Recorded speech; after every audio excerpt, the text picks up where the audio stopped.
Boy, was that a shock to the system. We had some temperatures in the mid-20s this morning, our first hard freeze of the season. Because of that, we issued a first alert weather day, but basically that's in the rear view mirror now. It's not going to get a whole lot warmer though this afternoon. High temperatures only around 40. Tomorrow, Veterans Day, holiday, a lot of kids out of school. This is our real transition day. It's going to be another cold start. Once again, likely to see a hard freeze early in the day with lows in the 20s, but then highs in the mid-50s. And if that's still not warm enough for you, I think you're going to be happy with the tail end of the work week. A big warm up coming, some 60s and 70s on the way later this week. So let's talk about the morning lows. Again, we were down in the mid-20s earlier this morning, wind chills in the teens.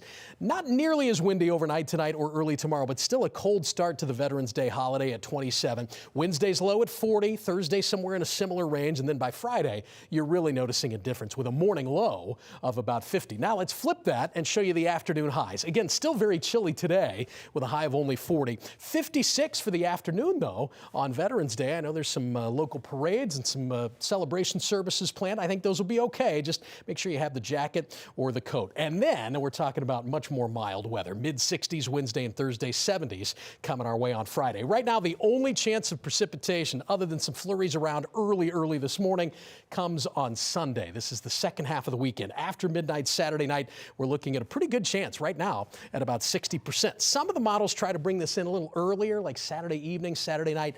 I think it's going to be a bit delayed, but the timing could still change, right? We're 6-7 days out, so stay with us.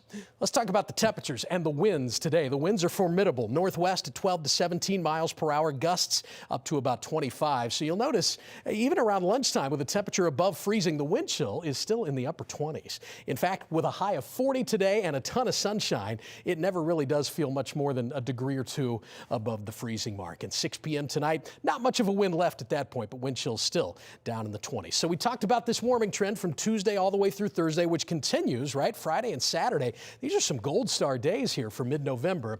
But then Saturday turns pretty wet, 60% chance of some showers. That's a cold front coming through, which is why Monday and Tuesday look a little cooler, with perhaps another system coming our way mid to late next week. We'll keep an eye on that too.